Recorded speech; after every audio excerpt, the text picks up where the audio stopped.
Oi, pessoal, bom dia, boa tarde, boa noite. Sejam muito bem-vindos à nossa maratona de questões para a prova de delegado de Polícia Civil do Estado de Santa Catarina. Meu nome é Maria Luísa, eu sou professora aqui do Dedicação Delta e hoje eu vou ser a responsável por trazer muito conteúdo de direito constitucional para vocês nessa reta final para a prova de delegado de Santa Catarina.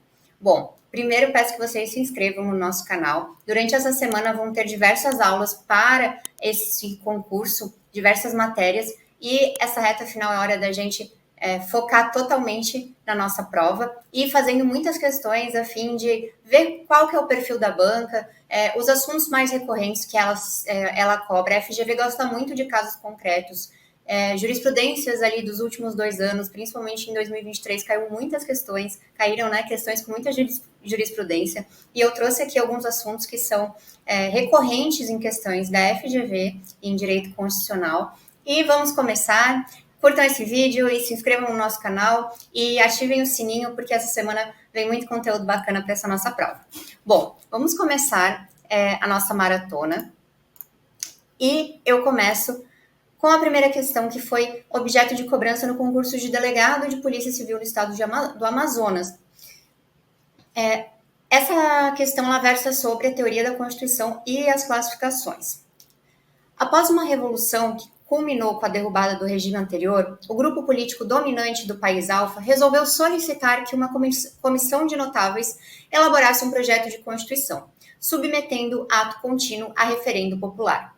A Constituição assim elaborada buscou conciliar inúmeras correntes políticas aparentemente opostas entre si e direcionar as políticas públicas a serem adotadas para a implementação dos direitos sociais, além de ter exigido um procedimento qualificado para a reforma de seus comandos, considerados materialmente constitucionais, enquanto a outra parte poderia ser alterada com observância do mesmo procedimento afeto à lei ordinária.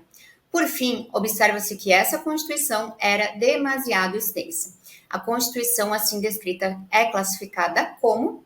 Bom, temos as alternativas. Para essa questão, a gente vai dividi-la e ir analisando cada parte dela a fim de descobrir qual é a classificação que a banca quer que a gente descubra. E, primeiramente, a gente vai ver a primeira parte da questão, que versa sobre a origem da Constituição, a classificação quanto à origem, que é esse ponto, né? O grupo político dominante do país Alfa resolveu que se elaborasse um projeto de Constituição e submetesse ao referendo popular. Bom, quanto à origem das constituições, esse trecho, que primeiro elabora um texto constitucional e depois submete a referendo popular, trata-se da classificação da Constituição de nome cesarista ou bonapartista, que é exatamente isso. Primeiro, o poder ele elabora um texto e submete a referendo popular posteriormente. Pode aparecer na classificação ali na prova como cesarista ou bonapartista, que é o que aconteceu nessa questão. A primeira classificação dessa questão, pode ver que algumas tratam como cesarista ou bonapartista. Então, a gente já elimina a letra E. Então, a letra E não pode ser o nosso gabarito, porque ela não é outorgada. Bom, lembrando quanto à origem das constituições, elas podem ser essa cesarista bonapartista, promulgada, que é quando o texto constitucional ele é elaborado por uma Assembleia Constituinte, outorgada, que também como sinônimo pode aparecer, o sinônimo chamado também de Carta Constitucional, diferente de Constituição, que seria aquela promulgada. Então, essa outorgada ela é imposta pelo governante daquele país.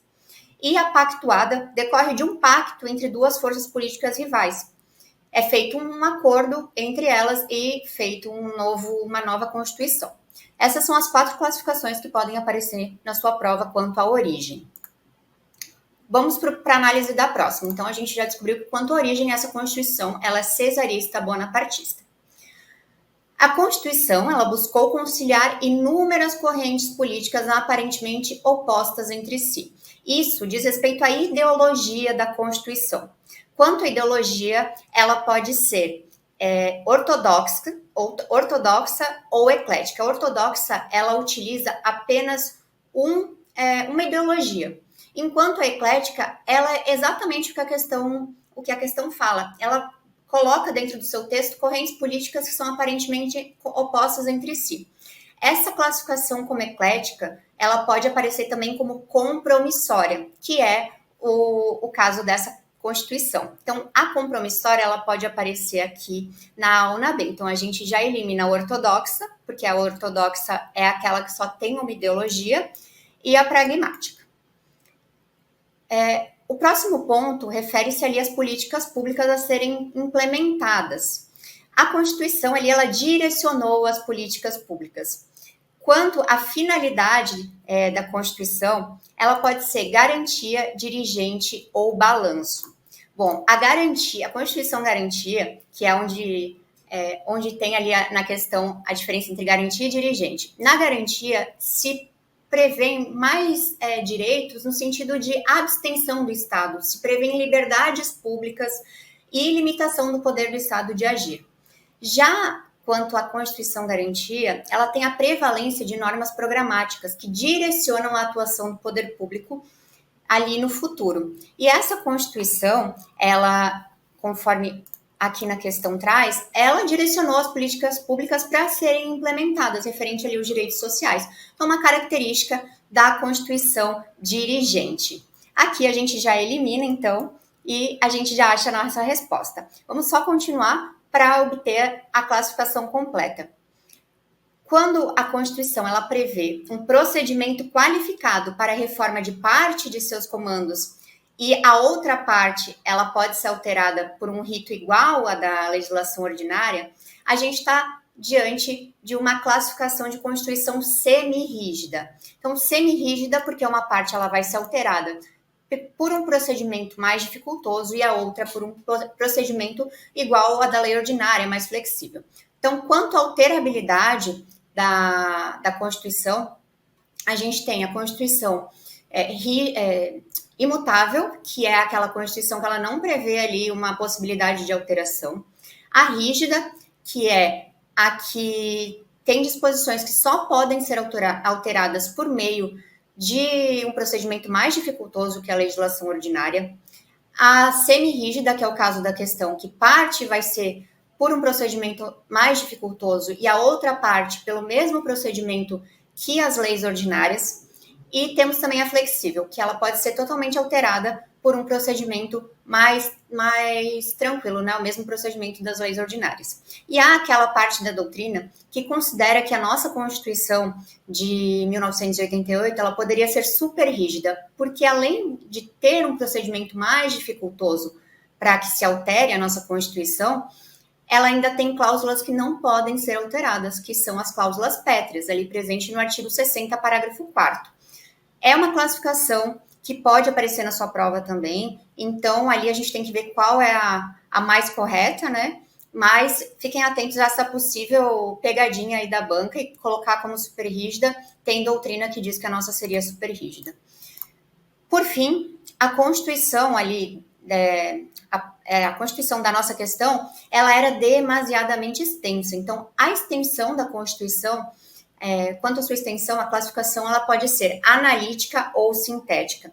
A Constituição extensa é a Constituição analítica, que versa sobre assuntos que poderiam ser tratados por uma legislação infraconstitucional, mas foram colocados na Constituição mesmo. E a sintética seriam aquelas constituições que só trazem assuntos pertinentes o que realmente é constitucional materialmente, direitos e garantias fundamentais, organização do Estado.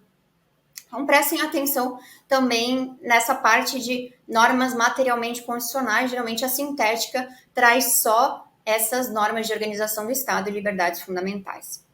Então, a nossa questão é a correta letra B. A FGV gosta bastante desse tema de classificação das constituições, então, nessa reta final, deem uma olhada nas classificações e principalmente assim, quanto à origem, qual que é a classificação, os tópicos ali dentro. Quanto à ideologia, saibam distinguir onde cada classificação se encontra. Passando para a nossa próxima pergunta. Vamos abrir aqui. Essa daqui também é da prova de delegado de polícia do Amazonas e trata sobre o Estatuto dos Congressistas. A Polícia Civil do Estado Alfa, em uma operação de rotina, constatou que o deputado federal João estava em situação de flagrância na prática de determinada infração penal. À luz da sistemática constitucional, é correto afirmar que o João, essa aqui a gente vai analisar item por item e vai apontando os erros.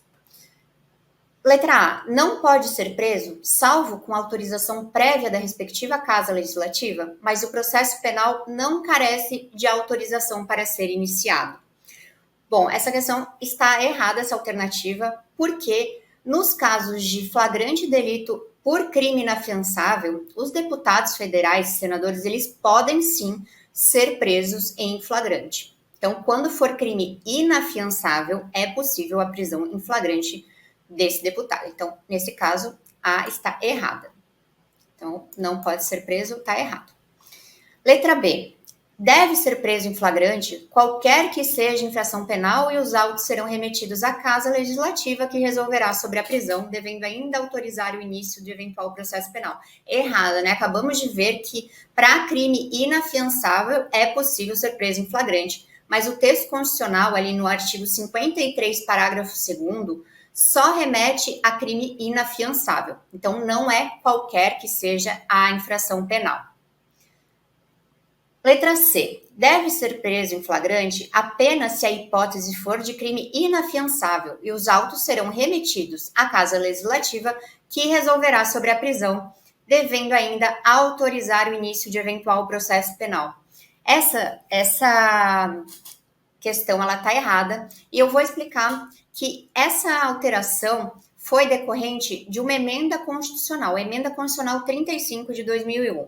Antes dessa emenda constitucional, era necessário que houvesse uma autorização para iniciar o processo penal contra um deputado, um senador, um congressista que tivesse sido preso em flagrante. Agora não se exige mais essa autorização da casa. Letra D. Deve ser preso em flagrante apenas se a hipótese for de crime inafiançável. Por enquanto, ok, né?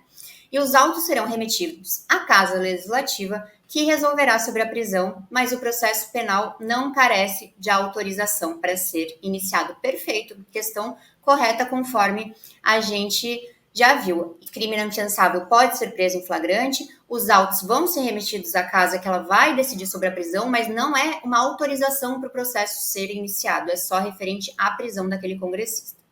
E a letra E deve ser preso em flagrante qualquer que seja infração penal e os autos serão remetidos ao Supremo Tribunal Federal, que resolverá sobre a prisão, sendo que o início do processo penal depende de autorização da casa. Isso aqui está tudo errado, né? Conforme a gente já viu nas outras, não é qualquer infração. Os autos eles são remetidos à casa e não ao Supremo Tribunal Federal, e o processo não depende de autorização da Casa Legislativa. Então, nosso gabarito é a letra D. Gente, o Estatuto dos Congressistas, essa parte ali do artigo 53, muito cobrada pela FGV, deem uma atenção especial a isso. Eu trouxe aqui quais são as imunidades dos deputados, vou sumir um pouquinho para conseguir ler tudo. Quais são as imunidades materiais e formais dos deputados e senadores? Então, quando for inviolável civil e penalmente por opiniões, palavras e votos, é uma imunidade material que eles têm. Desde a expedição do diploma, os membros do Congresso eles não podem ser presos, salvo em flagrante de crime inafiançável, uma imunidade formal em relação à prisão. E há também a imunidade formal em relação ao processo do parágrafo 3º, que é quando recebida a denúncia contra o senador ou o deputado, também vai ser dado ciência à casa para eles resolverem se vai sustar ou não o andamento da ação. Então, essas imunidades ali, eu peço que vocês deem uma atenção, porque é um tema recorrentemente cobrado. E a leitura da lei seca e da jurisprudência sobre os temas é essencial para as provas da FGV. Próxima pergunta, próxima questão. Essa questão, ela foi retirada da prova de procurador do município de Niterói. Por que eu peguei uma questão da PGM de Niterói, que às vezes a gente acha que não tem nada a ver com cargo de delegado da polícia? Porque essa questão caiu, olha, quase igualzinha na prova de delegado de polícia do Amazonas. Eles mudaram algumas informações, o número ali de senadores, mas a questão é igual. Então, quando a gente esgota as questões de delegado de polícia da nossa banca, é importante sim fazer questões de outros cargos daquela banca, porque o assunto, as matérias se repetem muitas vezes, como aconteceu com essa aqui, que parecida caiu na prova de delegado do Amazonas. Então vamos ver essa questão. Essa questão ela trata aqui de controle de constitucionalidade e competências legislativas. Determinada região do país teve a ordem pública ameaçada por grave e iminente instabilidade institucional, decorrente da insatisfação dos integrantes de certas estruturas orgânicas com a política remuneratória adotada e com decisões administrativas dos chefes dos poderes executivos dos estados inseridos na referida região. Em razão desse fato, um grupo de 28 senadores apresentou a proposta de emenda constitucional número X, dispondo sobre medidas emergenciais a serem adotadas em situações dessa natureza. À luz da sistemática constitucional, é correto afirmar que a PEC número X, letra A, não apresenta qualquer vício de inconstitucionalidade. Letra B, afronta um limite material para a reforma da Constituição. Letra C, afronta um limite circunstancial para a reforma da Constituição. Letra D, apresenta vício de iniciativa e afronta limite material. Ou letra E, apresenta vício de iniciativa e afronta um limite circunstancial.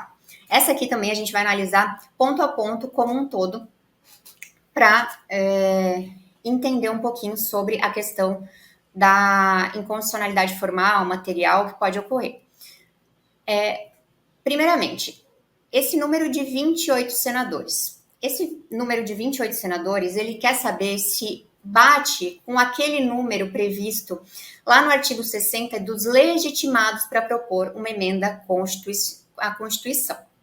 O artigo 60, deixa eu pular aqui, ele traz que precisa de 1/3, no mínimo, dos membros da Câmara dos Deputados ou do Senado Federal para que se emende uma Constituição. Então, 28 senadores passa o número de 27, que seria 1/3 de 81. Calma. 81 senadores são quantos senadores tem no nosso país, e 1/3 deles daria 27. Preenchido o número de 28 senadores, tá perfeita a iniciativa ali exigida no artigo 60. Não há nenhum vício de iniciativa nessa PEC. Então, a gente pode eliminar a letra D e a letra E. A princípio, não há nenhum problema formal. Quanto à pegadinha dessa questão, é que determinada região do país teve a ordem pública ameaçada por grave e iminente instabilidade institucional. Gente, o que lembra isso aqui? Lembra a decretação de um estado de defesa, que é uma das hipóteses de limitação circunstancial à emenda à Constituição, né? A proposta de emenda à Constituição. Só que a questão, ela em momento nenhum fala que que o presidente da República decretou um estado de defesa, né? Não fala em momento nenhum que houve essa decretação. A questão só coloca que há uma região ameaçada por grave e iminente instabilidade institucional, para te induzir a achar que há uma decretação de estado de defesa, mas não há. Então, nesse caso, não há limitação circunstancial violada, né? Não há uma afronta a uma limitação circunstancial, que seria nos casos de estado de defesa decretado, estado de sítio decretado e intervenção federal. A Constituição, ela informa que não poderá ser emendada a Constituição nesses 3 períodos. Mas, no caso, não houve decretação. Então, não extrapolem o que a questão está pedindo. Se atentem muito bem ao texto da questão, e essa foi uma pegadinha que muita gente escorregou na prova do Amazonas, mas vocês não vão escorregar se cair na prova de Santa Catarina. Aí, o outro ponto é a limitação material. Quanto à limitação material, não há nenhum indício aqui de uma violação a cláusulas pétreas que estão no artigo 60, parágrafo 4º da Constituição. Não fala sobre nenhum daqueles limites, e a gente vai dar uma olhadinha neles aqui, ó. O parágrafo 4º, que é a limitação material, é que não será objeto de deliberação a proposta de emenda tendente a abolir a forma federativa de Estado, o voto direto, secreto, universal e periódico, a separação dos poderes e os direitos e garantias individuais. Nesse caso, não trata sobre nenhum desses assuntos, não quer abolir nenhum desses incisos ali. Então, cabe a nós dizer que essa proposta de emenda ela não apresenta qualquer vício de inconstitucionalidade. Então, o nosso gabarito é a letra A, não apresenta qualquer vício.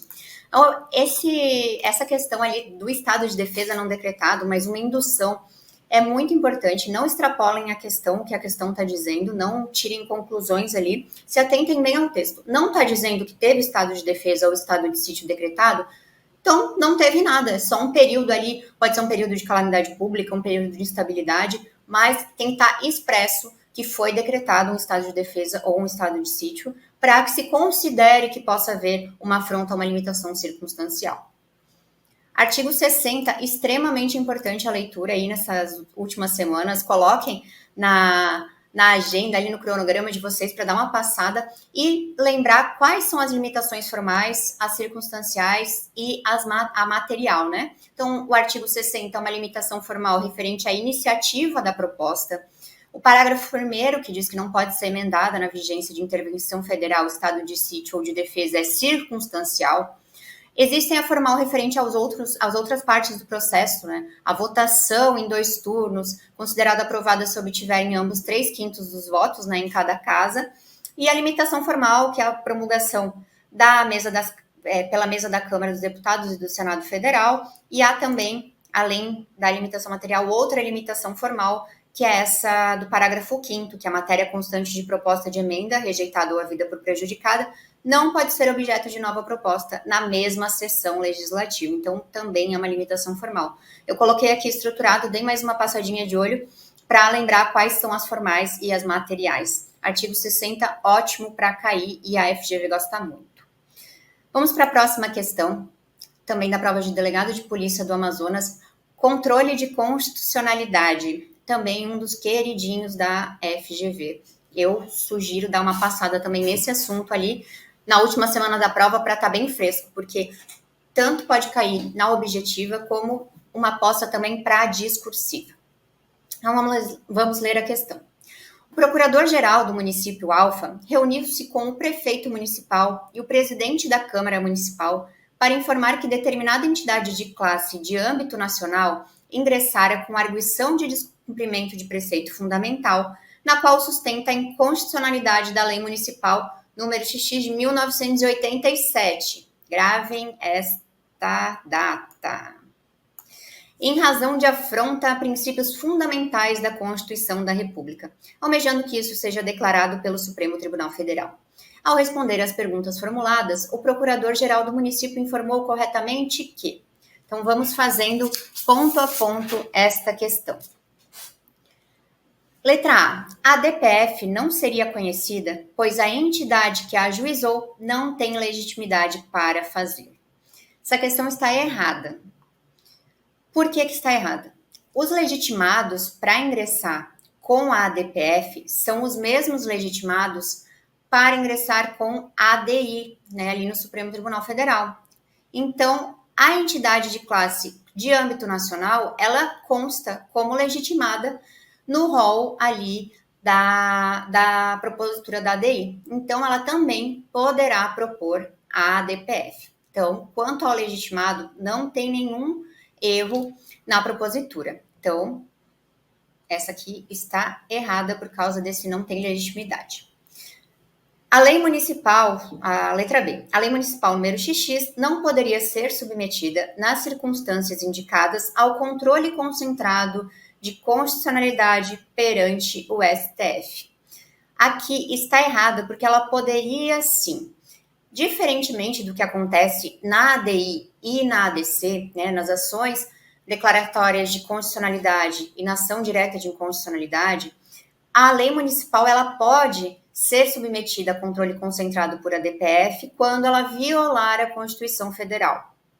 Nas ADIs, somente lei ou ato normativo federal ou estadual que afronte a Constituição será objeto, a Constituição Federal.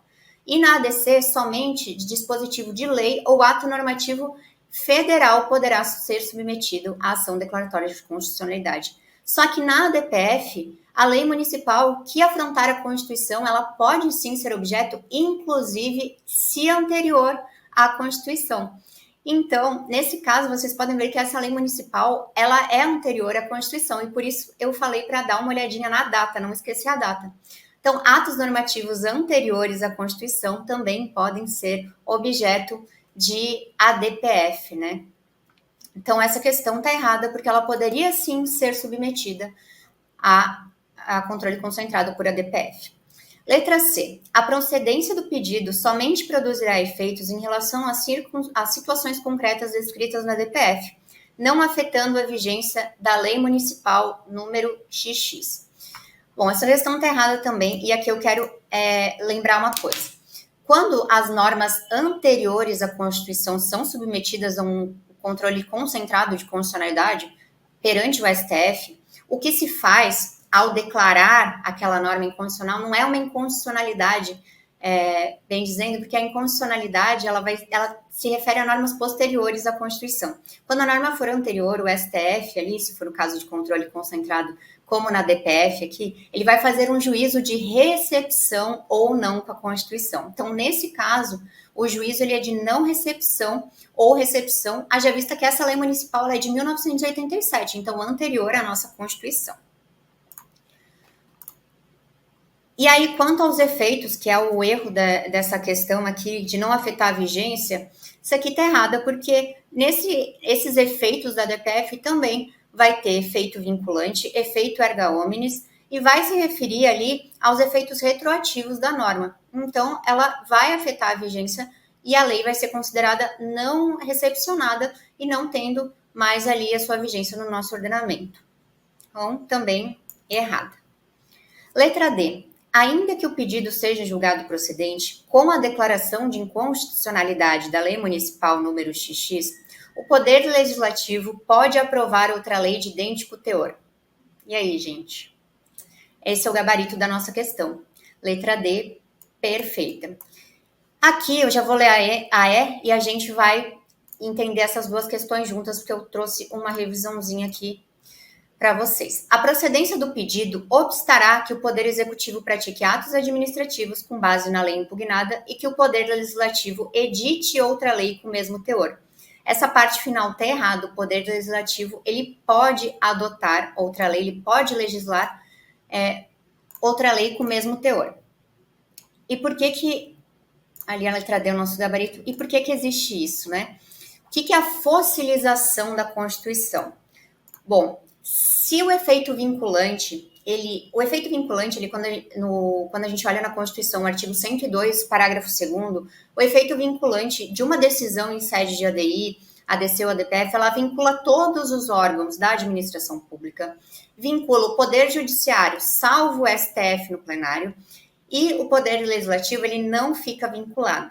Então, se o STF declarar inconstitucional alguma norma, nada impede que o Poder Legislativo edite uma norma no mesmo sentido, ali em sentido semelhante, e que para essa norma ser inconstitucional, o STF vai ter que analisá-la de novo por meio de um controle concentrado e novamente ali declarar essa nova norma. Então, o Poder Legislativo, não ficando vinculando a decisão, ele pode, se ele fizer outra lei, isso é chamado de efeito backlash, ou também pode aparecer na prova como reação legislativa, que é quando o Poder Legislativo ele legisla em sentido contrário à decisão do STF. E a fossilização da Constituição diz respeito a que, se esse efeito vinculante vinculasse o Poder Legislativo, isso atrapalharia a própria função típica do Poder Legislativo, que é legislar. Então, isso acarretaria um engessamento de uma função do Poder Legislativo que é constitucionalmente lhe dada. Então, vamos ver aqui essa questão da fossilização, porque nomes estranhos, né, diferentes, são sempre muito bem cobrados, né, nas provas, tanto na nossa prova objetiva, que pode vir essa nomenclatura, quanto numa prova discursiva para explicar o que é. Então, o efeito vinculante em ADI e ADC, ele não atinge o Poder Legislativo. O Legislativo, assim, poderá, inclusive, legislar em sentido diverso da decisão dada pelo STF, ou mesmo contrário a ela, sob pena em ser vedada essa atividade e significar inegável petrificação da evolução social. Então, não pode o Poder Legislativo ficar impedido de exercer a sua própria atribuição constitucionalmente dada. Isso já foi tema ali também de decisão do STF, eu trouxe para vocês, eles já terem utilizado essa expressão para dizer que o Poder Legislativo ele não fica vinculado. E só uma atenção também a um ponto, que o poder, essa vinculação ali das esferas, elas dizem muito mais, elas estão ligadas à função de legislar, mais do que ao órgão que legisla. Então, o Poder Executivo, na sua função atípica de legislar, ele também, dependendo do ato ali, ele não vai ficar vinculado. Passando para... Eu acho que essa daqui ficou clara, né? Eu acho que essa questão do backlash e reação legislativa é muito interessante também. Se o legislador, o Poder Legislativo, ele legislar, criar uma lei em sentido contrário, tem-se essa reação legislativa. Passando para outra questão, essa lei estadual aqui da ADI de Santa Catarina, eu aposto numa questãozinha dessa lei, porque está ali expresso no edital, diz respeito às ações de constitucionalidade ou inconstitucionalidade perante o Tribunal de Justiça do Estado de Santa Catarina, indireta de inconstitucionalidade. Então, quanto a essa lei, são legitimados a propor a DI estadual, exceto. Então, vamos achar a exceção a essa legitimação. Nossa, gente, desculpa, essa caneta aqui não está funcionando muito bem. Vamos lá. Então, quem pode propor? Governador do Estado pode sim propor a ação perante o Tribunal de Justiça do Estado. Mesa da Assembleia Legislativa ou 1/3 dos deputados estaduais. Procurador-Geral de Justiça. Os partidos políticos com representação na Assembleia Legislativa. O prefeito à mesa da Câmara ou 1/4 dos vereadores. O representante do Ministério Público à subseção da Ordem dos Advogados do Brasil e as associações representativas de classe ou da comunidade quando se tratar de lei ou ato normativo municipal. Bom, aqui eu já falei do governador, a gente pode fazer uma associação com a lei de ADI federal com essa daqui. Então, o governador do estado pode, Procurador-Geral de Justiça pode também, a gente faz uma associação que lá na lei de ADI federal é o PGR que pode, então aqui o Procurador de Justiça vai poder também. Os partidos políticos com representação na Assembleia Legislativa também podem, a gente faz também uma associação com a ADI federal em que os partidos políticos com representação eles podem legislar. Aí fica essas duas questõezinhas aqui, essas duas assertivas que pode ou não ser. Bom, aí já dando a resposta, a letra E está correta, tá? Parece que não, mas é um dispositivo, ele pode dar um probleminha, porque o prefeito, mesa da Câmara, 1/4 de vereadores, Ministério Público, aí já é uma coisa que não tem na ADI federal, mas está correta, gente, quando for ler o ato normativo municipal, esses são legitimados e, então, ok, também conforme a lei. Agora, a letra B, o que está errado é a fração dos deputados estaduais. A fração é de 1/4, não é 1/3. E é aqui que vai cair a pegadinha da prova, porque na questão, na ADI federal, a gente tem 1/3 ali nos legitimados, e aqui é 1/4. Então, o erro da letra B é esse, que não é 1/3, é 1/4 dos deputados estaduais. Então, o artigo 2º ali da Lei Estadual 2069 dispõe sobre os legitimados a propor a DI estadual. Então, deem uma olhadinha ali, façam as associações com a DI federal, né? E aqui eu deixei em negrito esses dois incisos, que eu acho que é o que vai dar mais problema, que a pegadinha da prova pode estar aí. Então, é a mesa da Assembleia Legislativa, 1/4 dos deputados estaduais, e o inciso 7º ali, ele fala do prefeito da mesa da Câmara, 1/4 dos vereadores, e é só para lei ou ato normativo municipal, né? Quando se tratar de lei ou ato normativo municipal. Se eu tivesse que decorar um artigo dessa lei, seria esse, com certeza. Vamos para a próxima, gente. Próxima questão. Em razão de um grande escândalo de corrupção envolvendo autoridades de alto escalão do Estado Alfa, houve um debate no qual foi suscitada a impossibilidade de ser iniciado o processo penal em detrimento do governador do Estado Alfa, sem prévia autorização da estrutura legislativa competente.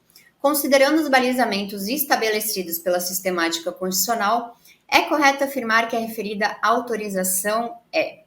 Bom, essa questão ela versa sobre a necessidade ou não de autorização da Assembleia Legislativa para que o governador, do STJ, para que o governador seja processado ali por crime comum.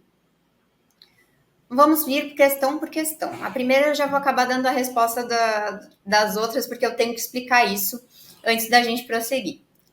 A referida autorização é desnecessária, salvo se houver previsão expressa na Constituição do Estado Alfa?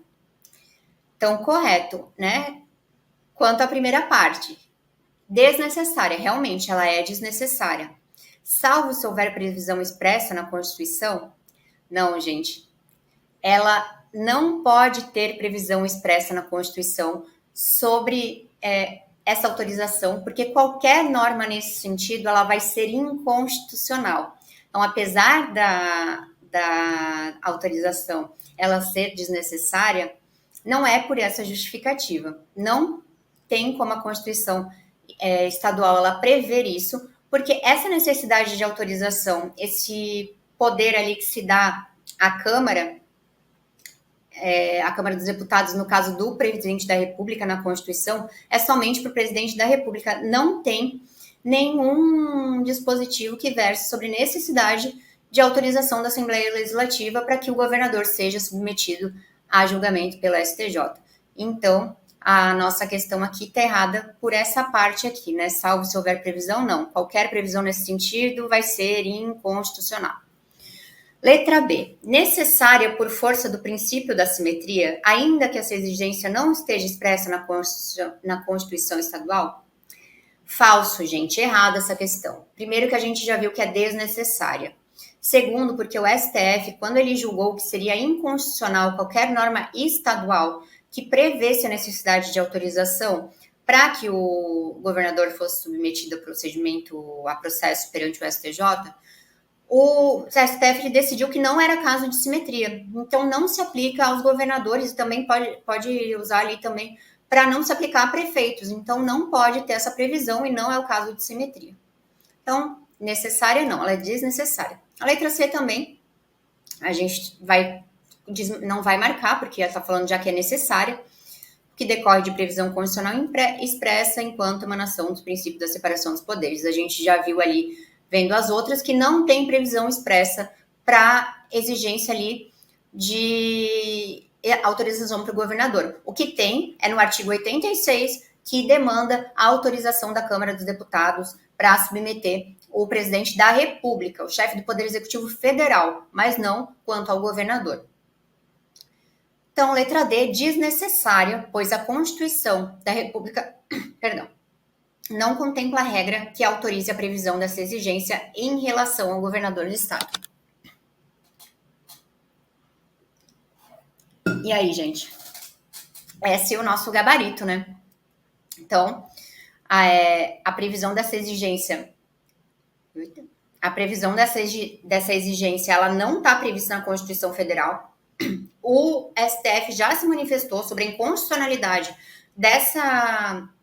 de qualquer norma que preveja nesse sentido de necessidade de autorização. E aí, é perfeita essa daqui. E a letra E, já vamos passar para ela para a gente já ver essa jurisprudência. A letra E diz que é desnecessária, realmente é desnecessária, pois não há nenhuma situação em que o início do processo criminal esteja condicionado à autorização de órgão estranho ao Poder Judiciário. Existe a autorização necessária da Câmara dos Deputados, que por 2/3 vai admitir ou não a denúncia ali contra o presidente da República para que ele seja julgado pelo STF nos casos de crime comum e perante o Senado Federal nos casos de crime de responsabilidade.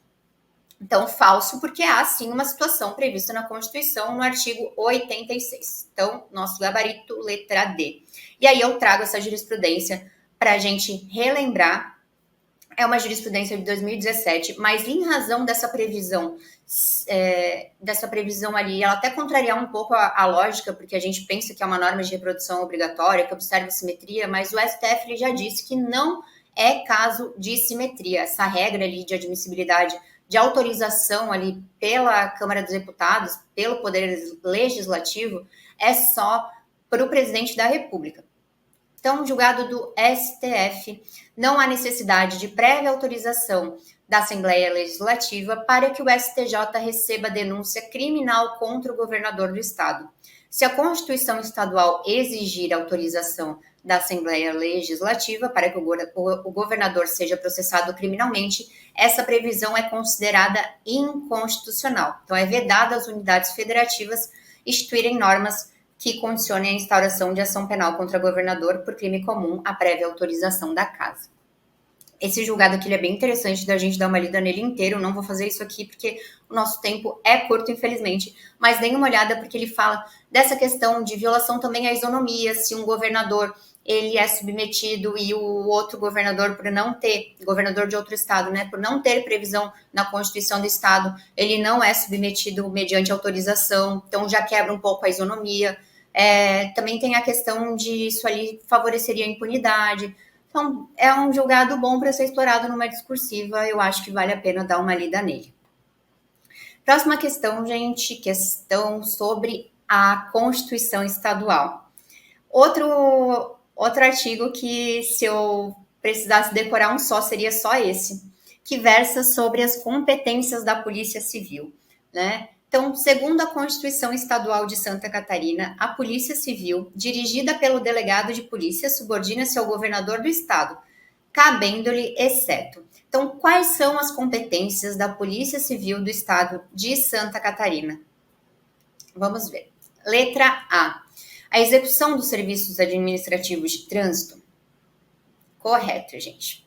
Faz serviço de trânsito, e aqui pode até ter alguma confusão com a Polícia Militar também, mas esse serviço é executado sim pela Polícia Civil também. Esse serviço administrativo de trânsito ali, a gente pode lembrar da emissão de uma carteira de uma CNH que é feito ali pela Polícia Civil, então a gente já faz essa associação e vai lembrar. A supervisão dos serviços de segurança privada, correto também, tem previsão na Constituição do Estado essa competência. Então, perfeito, supervisão de segurança privada. Letra C, fiscalização de jogos e diversões públicas. Correto também. Tem setores ali de jogos e diversões que é para essas autorizações de evento, fiscalização de bares, então também é uma competência da Polícia Civil. Letra D, os serviços de identificação criminal? Não, gente. Identificação, tanto civil e criminal, não é a Polícia Civil que faz. Quem faz esses serviços é a Polícia Científica. Eu botei só a criminal aqui para confundir a cabecinha, né? Mas tanto civil quanto criminal, nenhum dos dois é pela Polícia Civil. Quem vai fazer é a Polícia Científica do Estado. E a letra E também é uma atribuição, é o controle da propriedade e uso de armas, munições, explosivos e outros produtos controlados. Então, perfeito, também a atribuição da Polícia Civil. Nosso gabarito, letra D.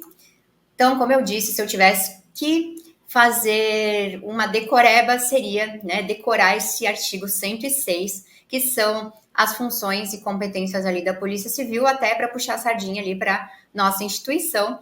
E aí eu recomendo principalmente ler o inciso 3 ao 7º, porque a primeira ali a gente também vai associar com o previsto na Constituição Federal, né, a mesma redação.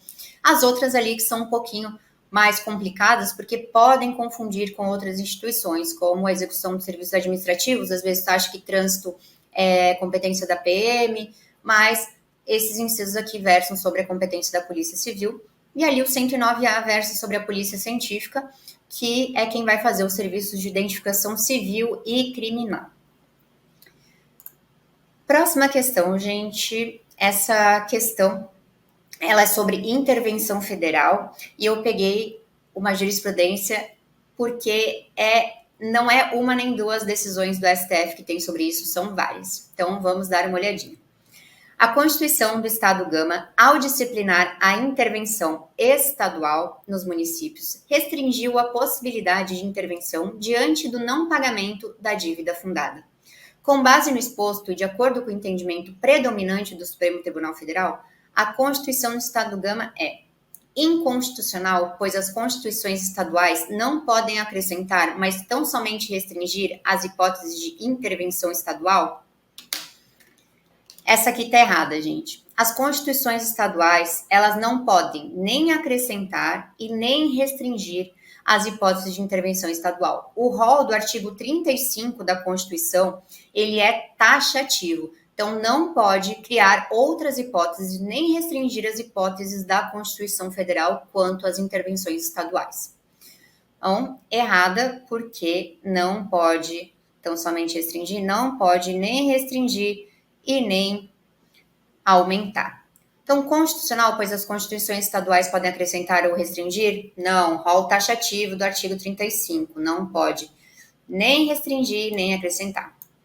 Inconstitucional, pois as constituições estaduais não podem acrescentar ou restringir as hipóteses de intervenção estadual previstas na Constituição. Perfeito. Ela é inconstitucional porque ela não pode nenhum nem outro. Inconstitucional, pois as constituições podem acrescentar, mas não restringir, errado também. E inconstitucional, pois a intervenção estadual nos municípios não é prevista expressamente. Errado também, porque o artigo 35 traz as hipóteses. Nosso gabarito letra C. E aí a gente vai dar uma revisada nessa jurisprudência e no artigo ali 35. É inconstitucional por violação aos princípios da simetria e da autonomia dos entes federados. Gente, só um adendo aqui. Quando a ementa de um julgado trouxer a violação a princípios constitucionais, a mencionar competência legislativa, que violou a competência legislativa e mencionar o artigo e o inciso, violou a competência concorrente de legislar sobre determinado assunto, artigo 24, inciso 2, 3, decorem, lembrem daquilo lá, porque se você precisar fundamentar numa questão discursiva, e a nossa prova de Santa Catarina vai ser discursiva e objetiva no mesmo dia, então a gente tem que estudar para os dois concomitantemente. Leiam a ementa e gravem os princípios ali que estão sendo violados, os artigos da competência legislativa que estão sendo violados, tá? Porque você vai conseguir fundamentar numa discursiva baseado nisso e já vai garantir uns pontos ali também. Então, quando vier como veio aqui, lembrem-se, violação aos princípios da simetria e da autonomia, já marca ali com marca-texto, que é um ponto importante da jurisprudência. Então, é inconstitucional essa violação, é norma de Constituição estadual que prevê hipótese de intervenção do Estado no município, fora das que são taxativamente elencadas no artigo 35. Essa jurisprudência, ela é de 2022, mas em 2021 o STF já tinha dito a mesma coisa, em outra Constituição. Então, as hipóteses de intervenção estadual previstas no artigo 35, elas são taxativas, não pode ter criação de outras hipóteses. E aí, o que o artigo 35 nos traz, né? Que o Estado ele não intervirá em seus municípios e nem a União nos municípios localizados em território federal, exceto quando. Então, as hipóteses são deixar de ser paga sem motivo de força maior por 2 anos consecutivos a dívida fundada. Aqui é 2 anos consecutivos. Na intervenção federal é mais de 2 anos. Diferencinha ali de uma palavra, mas que a banca pode trocar e de confundir. Então, por 2 anos consecutivos é dívida fundada. Não forem prestadas contas devidas na forma da lei, não tiver sido aplicado o mínimo exigido da Receita Municipal na manutenção e desenvolvimento do ensino nas ações de serviços públicos de saúde, então gravem aí ensino e saúde, e o Tribunal de Justiça der provimento à representação para assegurar a observância de princípios indicados na Constituição Estadual para prover a execução de lei, de ordem ou de decisão. Gente, desculpa estar acelerando, mas é que eu queria passar tanta coisa, né, sobre as questões, mas o nosso tempo não é tão longo, mas eu vou indicando aqui o que tem que ser relido e lido nesse finalzinho aí. Então, dê uma olhada também nessa jurisprudência e tem que saber as hipóteses que cabe intervenção federal, artigo 34, quais são as provocadas, quais são as espontâneas do presidente da República, muito bom também de diferenciar, e o do artigo 35. Próxima pergunta. Maria, estudante de Direito, questionou sua professora de Direito Constitucional a respeito da existência de uma possível precedência condicionada entre as medidas passíveis de serem decretadas para a defesa do Estado e das instituições democráticas. A professora de Maria respondeu corretamente que a referida precedência. Então, o que essa questão ela quer saber? Ela versa sobre estado de defesa e estado de sítio. Essa questão ela quer saber se para eu decretar o estado de sítio, né? Vamos fazer na ordem que é a correta. Se para eu decretar o estado de sítio, eu preciso necessariamente passar por uma decretação de estado de defesa. Essa é a questão que a Maria queria saber. Então, letra A, não existe hipótese alguma. Essa questão, essa do não existe hipótese alguma, eu vou pular e a gente vai começar analisando a B.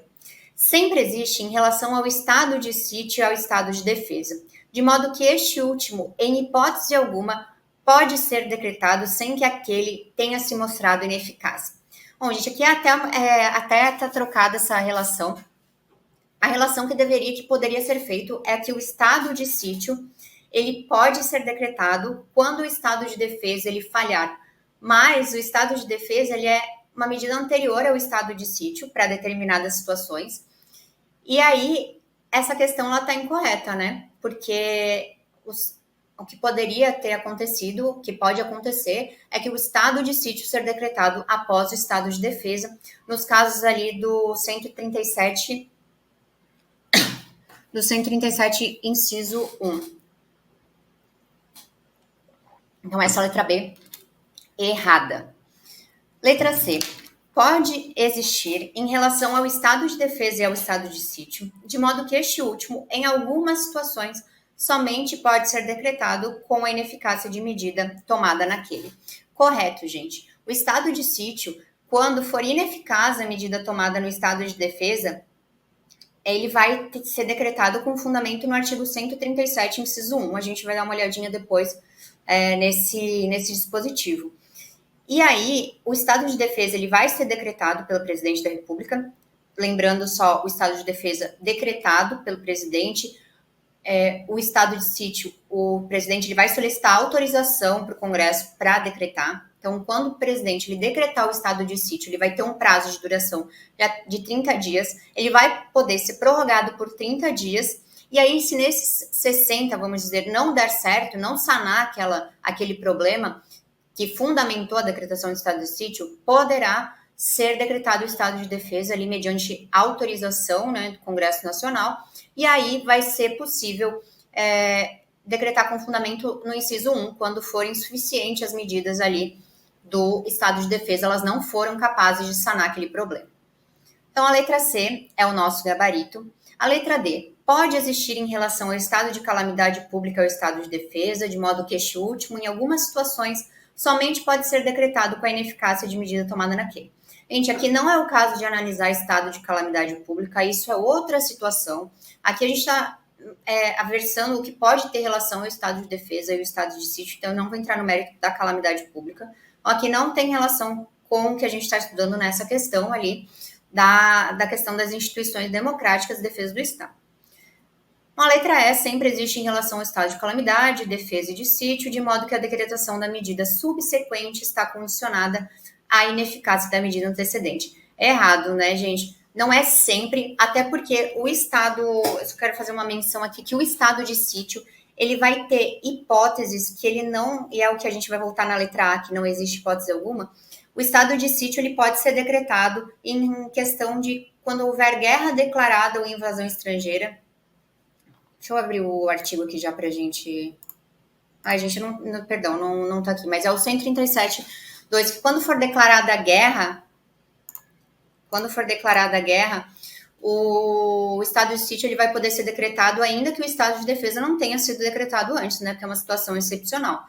Então, não é que ela não existe em hipótese alguma, vai ter uma hipótese ali do 137, no 137.2 que vai justificar. Eu trouxe aqui. 137.1 é comoção grave de repercussão nacional ou ocorrência de fatos que comprovem a ineficácia de medida tomada durante o estado de defesa, então aqui tem uma precedência. E o 2 é quando há declaração de estado de guerra ou resposta à agressão armada estrangeira que não precisa de prévio estado de defesa antes, né? Duas diferencinhas que eu queria pontuar, que também são ótimas para resolver a questão. Uma é que eu já falei, né? Estado de defesa decretado, estado de sítio solicitado ao Congresso Nacional autorização, e a outra é que o estado de defesa ele vai ser em locais restritos e determinados do decreto, ele vai determinar qual é o local, as medidas que vão ser tomadas, e no estado de sítio ele é nacional, então a amplitude de um estado de sítio é muito maior. Lembrando que essas duas decretações ali, tanto o estado de defesa e o estado de sítio, como a gente viu na outra questão, limitação circunstancial ao poder de reforma da Constituição. Todos os assuntos estão interligados e aí a gente fica com isso na cabeça e vai acertar a questão.